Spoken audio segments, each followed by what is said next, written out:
So the economy added 115,000 jobs in April, and economists are acting excited because they actually predicted only 65,000.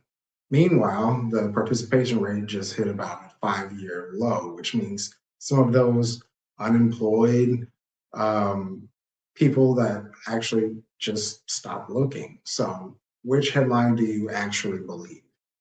I want to look into this a little further and see what some of this is really causing this, because of course, the jobs numbers were recently released, and the U.S. non-farm payrolls rose about 115,000 in April.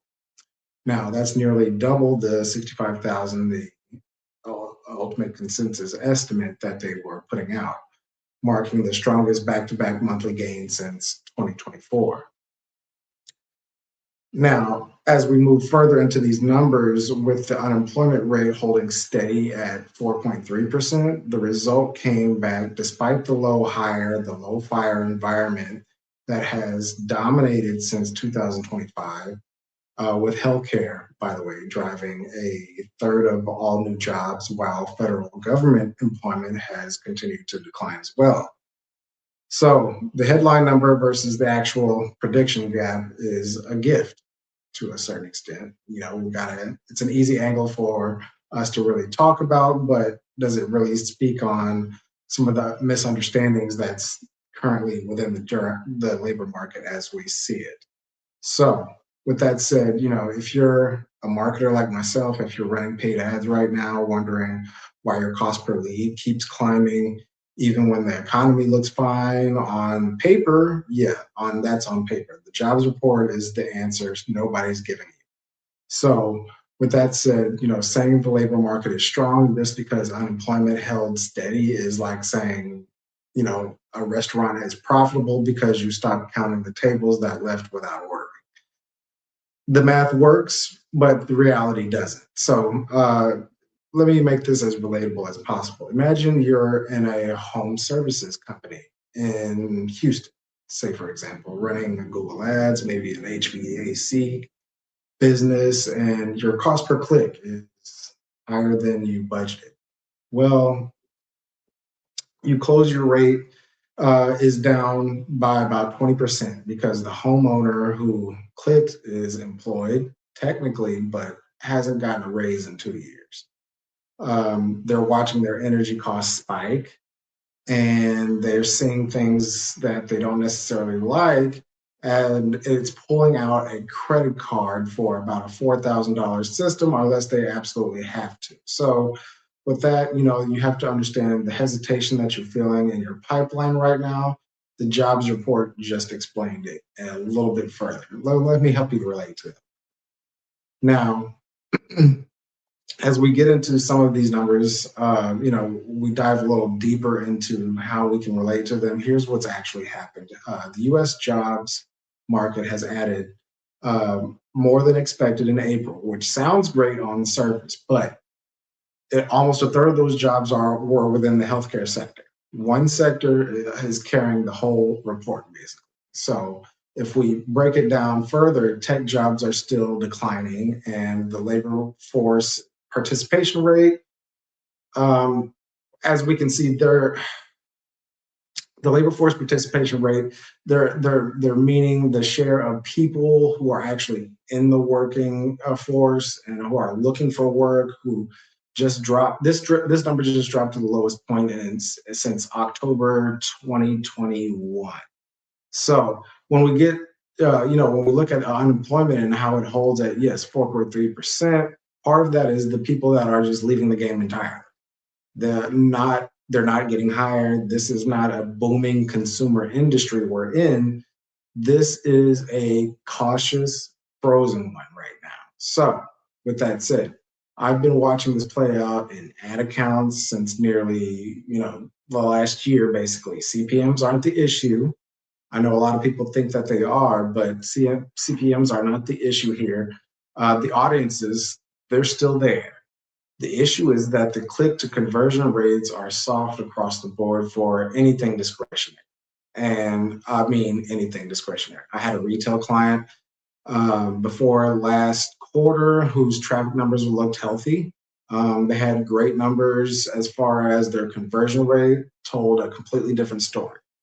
When buyers were uncertain about their economic footing, we could tell that your funnel is, has to do twice the work than it would a normal sale. And we're noticing that in those conversion rates. So that means that your creative needs to lead to value and trust, not just features and flash. The report confirms that environment isn't changing anytime soon. So with that, like I said, 115,000 jobs beat out the forecast by nearly 2x. Yes, that's great, but healthcare alone is accounting for nearly one third of all of that. So that one sector is propping up this national headline, making people feel good on the surface when they read that headline. Yes, of course, but it's not a diversified recovery that we're looking at here. And marketers who plan to campaign and blanket customer optimism right now is going to be humbled by their numbers because it's just not as good as it may seem. And with that said, the labor force participation is falling at a substantial rate here, the lowest that it's been since October 2021, as I said. That means that the stable unemployment rate parity is, a measurement of artifact at this point. People who stop looking for work just drop out of the calculation altogether. I mean, and we can't calculate them at all anymore. You potentially lose that customer base that may be quietly shrinking faster than you actually than this headline actually suggests. So with that, we need to understand that the tech and information sectors, these are the jobs that are going to continue to decline, unfortunately, which is a signal worth watching if your product or service really targets that workforce. Discretionary spend and buyer confidence in the demographic and people who are both under real pressure and amount to clever retargeting fixes, a buyer who might actually genuinely be interested but can't just justify their purchase right now. You're going to see a lot of that in this industry. And so the move for advertisers like myself in this environment is going to be to stop chasing that cold volume and double down on retargeting, nurture your audiences, make sure they have warm audiences so that people already know who you are. And you're tapping into those reliable audiences, those reliable users who are familiar with your businesses, familiar with your product and service. These are the lowest risk conversion that you can really target right now. And especially when buyers are extremely cautious right now, if you haven't audited your retargeting windows and your sequences in the last 90 days, I recommend you do that. That's the most valuable work that you can really spend on this next week as we continue to, find ways to get better in our optimization strategies.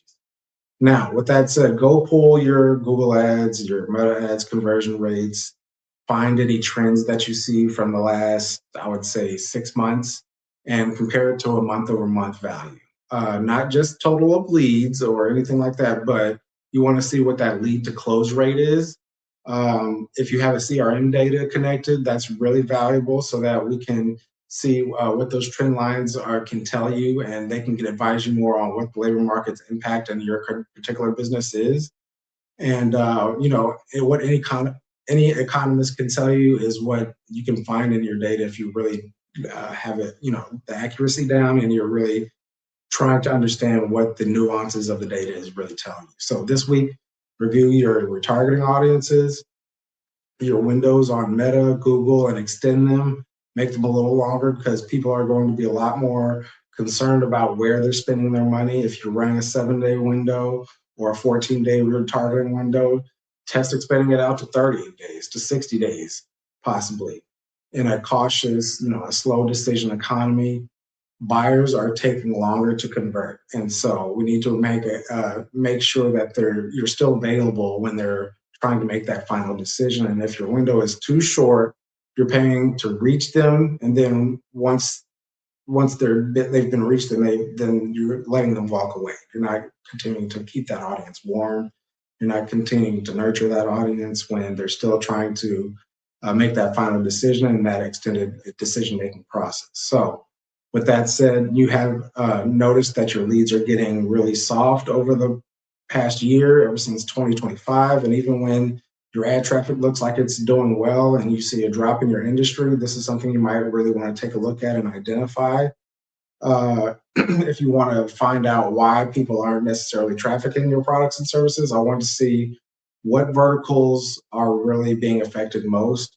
We started asking this, last year, and the beat on the people are participating in this type of market right now, it's lowering. And the answer you both want to watch is really, the gap between what we see as exactly where your marketing strategy lives right now and where it could be. And so at Davis Legacy Digital here, this is what we're trying to build as from a paid media systems framework designed to really target what the market is and what actually exists within the market currently today. And so it's not just an end all be all. Every business is different. Every business is a new challenge, and that's what we're here to tackle.